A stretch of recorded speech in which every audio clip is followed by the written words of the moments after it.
Japan has rejected a Wall Street Journal report which claims that Donald Trump asked Takaichi Sanae to, quote, lower the volume on Taiwan.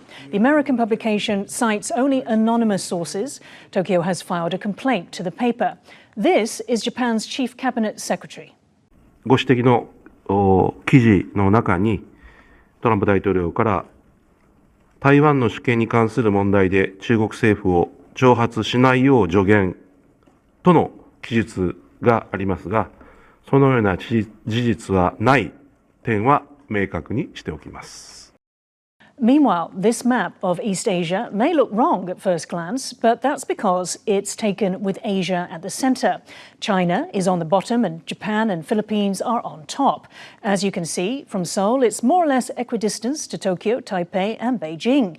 Xavier Brunson, commander of US Forces Korea and US Combined Forces, calls the map East Up.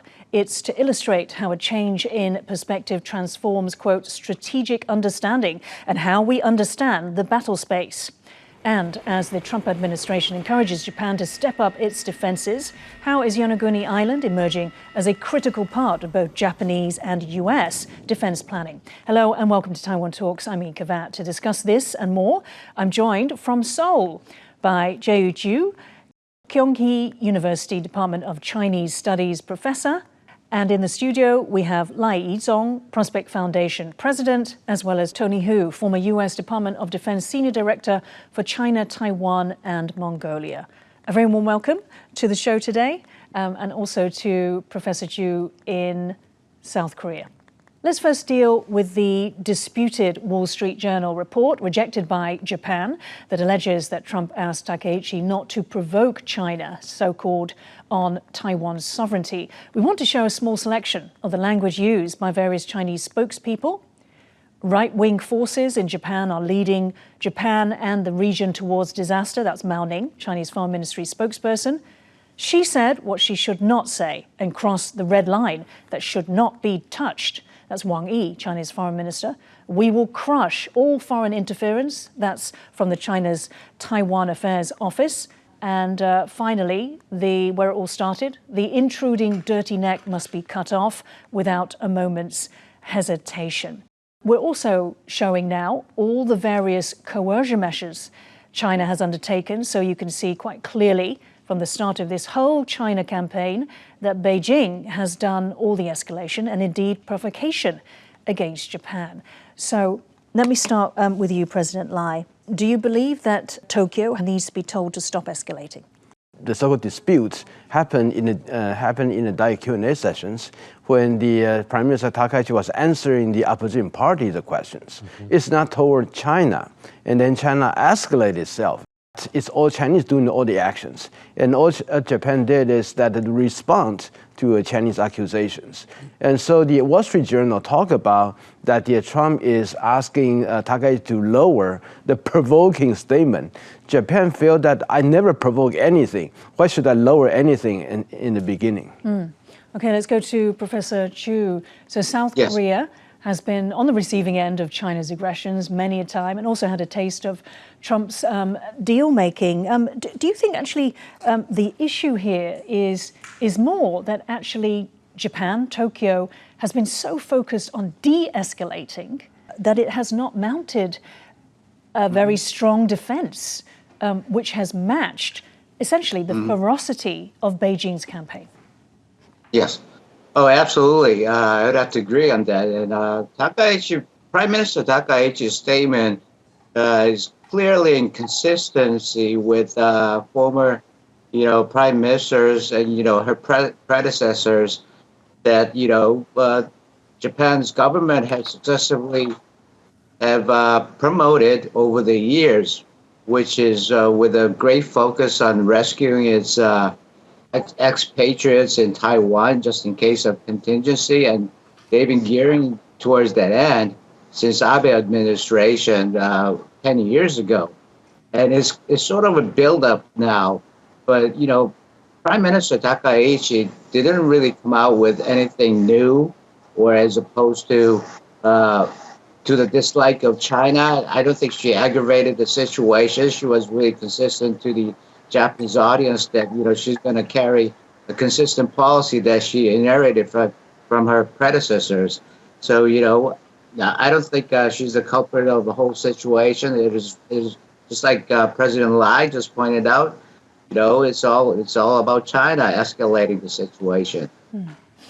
Tony, just on the part of militarism, because these are the things that China accuses Japan of: militarism, to be a destabilizing force, going down the path of disaster, all to the backdrop of World War II atrocities. So, as a military guy, what do you make of China's own militarism? Yeah, it's so funny that China should use this term. China's own military expansion is unseen since World War II, since Hitler, pre-World War II days.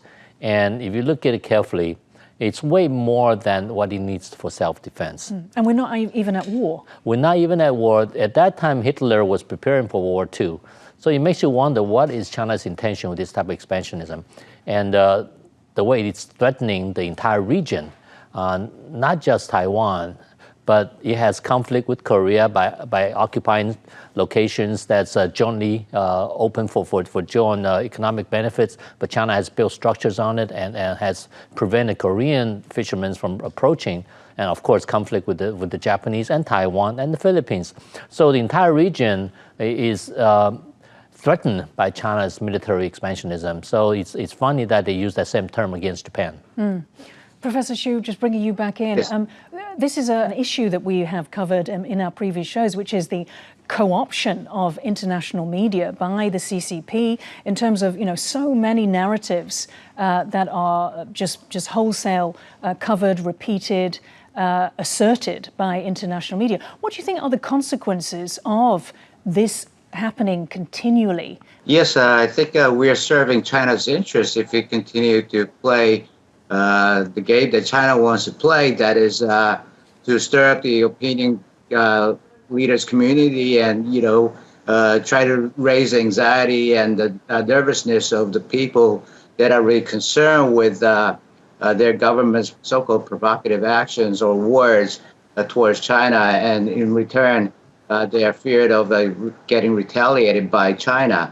So that's the sort of, malign influence operation that China has been playing over the years through the media. And I think this is where the media, it's a good news, it's sensational. So it draws people's attention. But at the same time, going back to 2021, when, Xi Jinping delivered his speech at the 100th centennial anniversary of the PLA, and back then, he said, anybody who interferes with Taiwan, Taiwan Strait, then, they should expect the consequences will be, bloody blow to the head. And, such rhetoric just doesn't make sense. The, international media should stand and not play by the Chinese game. Moving to the next question, General Xavier Brunson, in his East Up map, also points out a strategic triangle between Japan, South Korea, and the Philippines. He writes, this triangular framework offers complementary capabilities.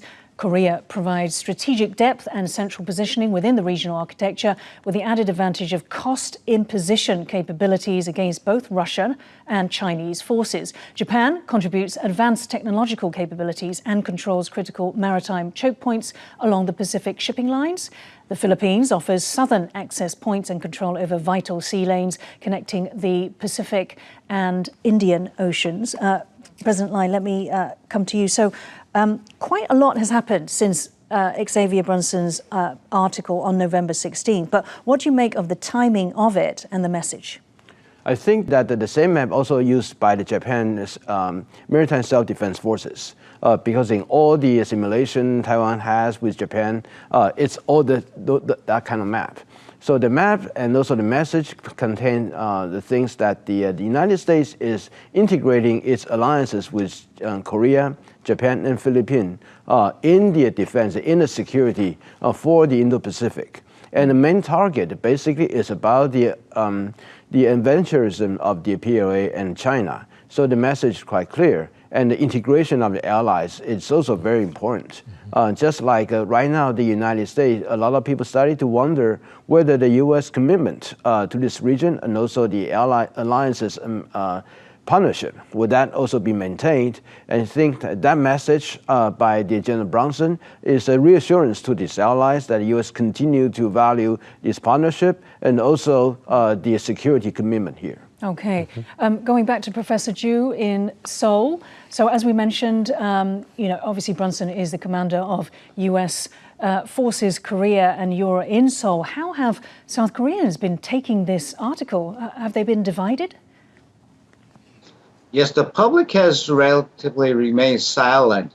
The very next day, the Democratic Party spokesperson and some other relevant figures came out with a statement that America is thinking of flexibility strategy should be based on 2006 SCM agreement, arguing that the Korean position should be respected, which is that we won't be drawn into any other Asian contingency, even along with the United States forces from Korea.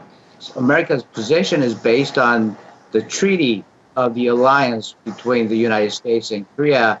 In Article 3, it particularly requires that the two countries should take a joint action in cases of a contingency in the Pacific. So America has an upper hand on this. And remember, flexibility strategy has already been taking place in 2006. And if we go back a little bit further, back in the 70s and the late 60s, when there was a Vietnam War, American forces from Korea were also taken out of their bases and deployed to Vietnam. And so there are two historical precedented cases. Okay. Now, Tony, we're showing the map again, just so the viewers can see. Exactly how does it change our perspective when it comes to understanding that battle space? Now, remember, General Brunson is in Korea, U.S. Forces Korea. So by placing the map 90 degrees like that, it allows us to see the perspective of Korea being in the middle of that triangle. And the fact that recently the United States asked the Korean government to allow U.S. forces in Korea to have more flexibility in this mission is because we want to be able to use those forces throughout the region. In fact, most of the U.S. forces, we have about 26,000 people in Korea. Most of that's Army. It's difficult to move them, but there are two Air Force bases, large Air Force bases, where they can be deployed anywhere in response to the Asian contingency. However, if you look at that same map and look at the location of Okinawa, it's also central. And that's truly where the United States placed most of our deployable forces, just because of its location in the region. Tell us a bit, Tony, about the distances that this kind of reveals. Right. So from Korea, for example, one of the air base, Kunsan Air Base, where I was at, its distance to Beijing is less than 1,000 kilometers. So basically, any of our for example, Tomahawk with 1,500 kilometer range, it can strike Beijing. And our aircraft, like F-16 and others, that carry certain, some of our stealth anti-surface missiles can basically take off and within 2-3 minutes can be striking the Northern Fleet in Qingdao or the huge forces that China has in Dalian.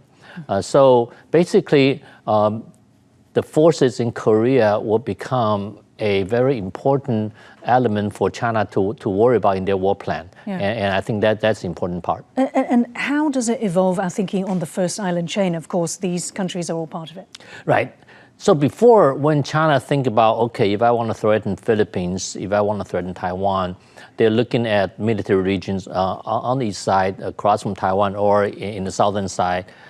But now, with Korea forces involved, they have to think about the entire Chinese coast from the Shenyang district right across from Korea to all the way down to Guangdong, where they're facing South China Sea. So this complicates China's entire war plan and war planning, where we can put under risk the entire coastline of China. Professor, so for South Koreans' own perceptions, what is the upside to this and what's the downside? Upside is definitely it highlighted the strategic value of the Korean Peninsula as well as the Republic of Korea when it comes to the defense of the peace and stability in this region. And the downside is it also shows how vulnerable South Korea is against the possible Chinese attacks, in case US-ROK, US forces in Korea are involved in this regional contingency.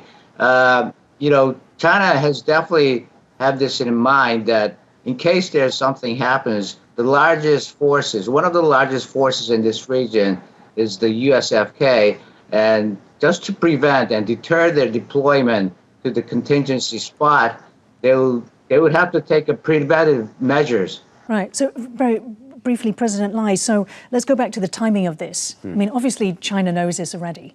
So what's the intention of the timing of this in the midst of China's coercion campaign on Japan? Yeah, definitely has something to do with Chinese coercion campaign against Japan, but also it connects with and after the Trump-Xi meeting in APEC, how the United States' commitment to this region that has been re-emphasized, especially from the U.S. forces in Korea. And also to Chinese awareness is that, look, our base is very near your capital. So that you do not think about your attack on Taiwan will just affect in the Fujian provinces or the Guangdong provinces. Your capital is also in danger, and I have forces right here. Right. So I think that is a very important message that China already hear. Now, meanwhile, China has once again twisted the narrative on Japan's move to position short-range defensive missiles on its most southwestern island, about 100 kilometers from Taiwan. Watch. 日方在与中国台湾邻近的西南诸岛部署进攻性武器，刻意制造地区紧张，挑动军事对立。 And here is Japan's defense minister earlier, a few days after a Chinese drone first flew over Yonaguni Island. 与那国駐屯地への配備を計画している中距離地対空誘導弾部隊、こちらは島の安全を守るための部隊であり、配備によって我が国への武力攻撃そのものの可能性を低下させることができると考えており、地域の緊張を高めることになるというご指摘は当たらないものと考えています。 So, Tony, coming to you first. So, what's the real situation about Japan's security in the positioning? Why does it want to move these defensive air defense missiles to this spot? Well, basically, it wants to stop Chinese intrusion, including drones, even though it's unmanned. So they move those surface-to-air missiles basically to counter the Chinese air threat, and it's something that you have to stop it. Otherwise, they will regularize it by doing it more. So I think Japanese wants to warn the Chinese: if you come again, we're going to shoot it down. Right. And in terms of that range, does that very clearly indicate that it's defensive? Absolutely.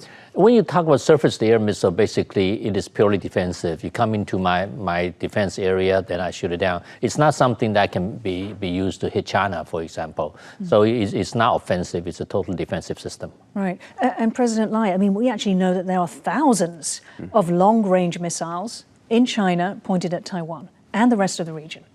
Sure. So Taiwan received the threat, and we have to counter them.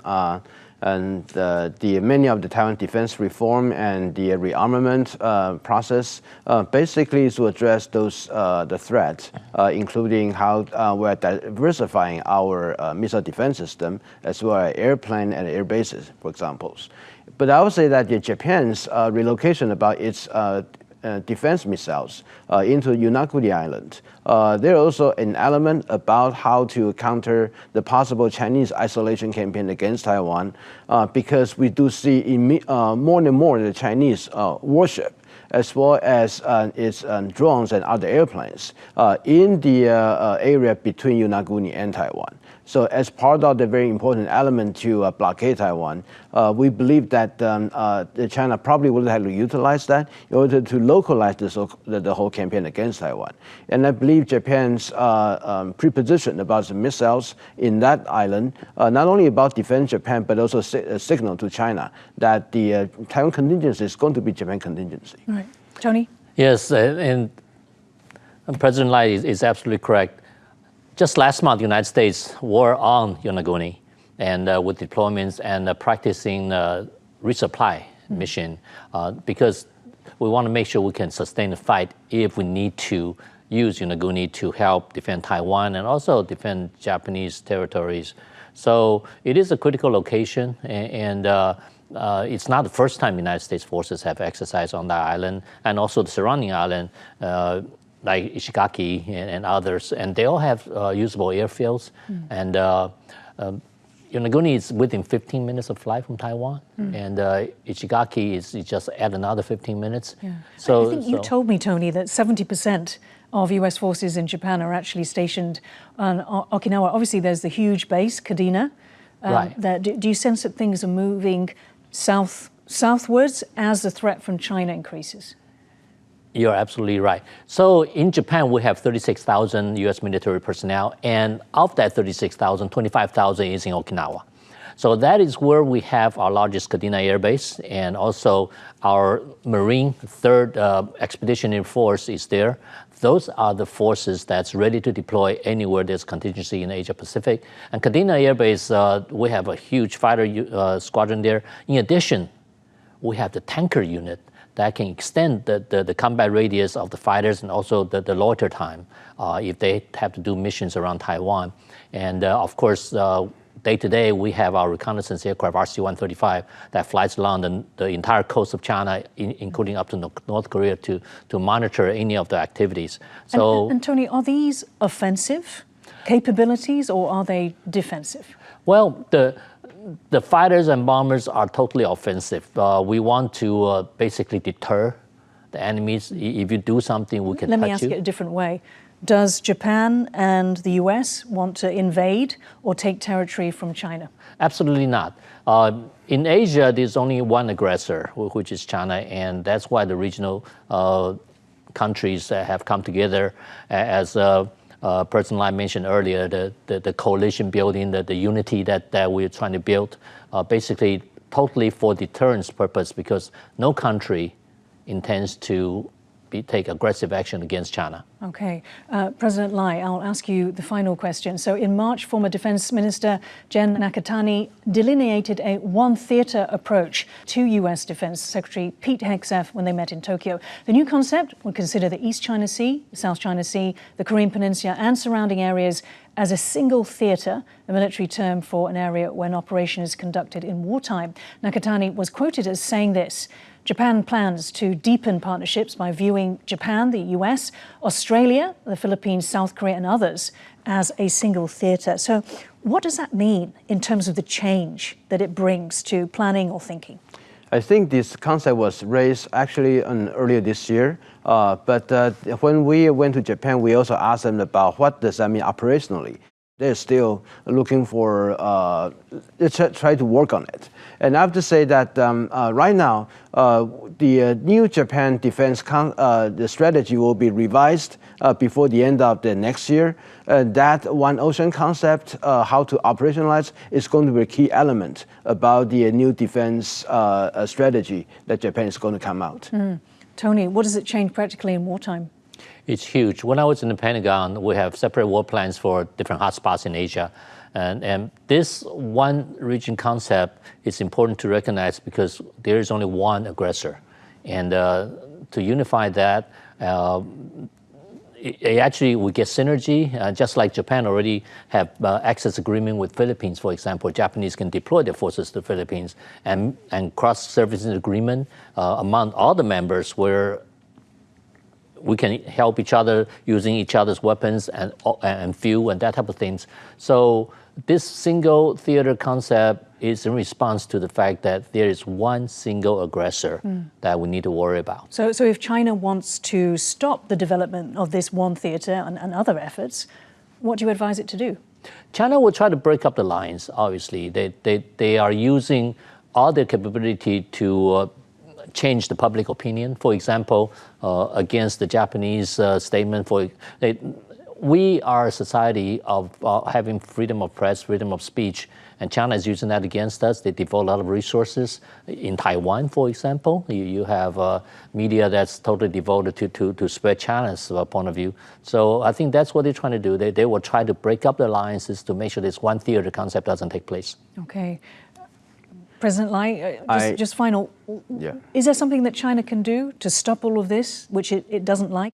I do not think they can do, but I would say that the one ocean concept basically is going to give you like, Japan is not a directly attacked, but something happened in South China Sea. And the US is going out, and Japan will go with the United States, because that will affect Japan. So it's a wider and less restricted interpretation about the new national security law. So I would say that policy-wise, there will be huge implications, and that also partly reflected in Takaichi, her statement about the hypothetical scenario, how the SDF, Japan Self-Defense Force, will be deployed. Yeah, okay, we'll wrap it up there. Thank you so much, Lai Yizong and Tony Hu, for joining Taiwan Talks today. If you liked our show, please search for us on YouTube, give us a thumbs up and hit subscribe to our channel. Thank you for watching the show today. Stay safe and see you next time.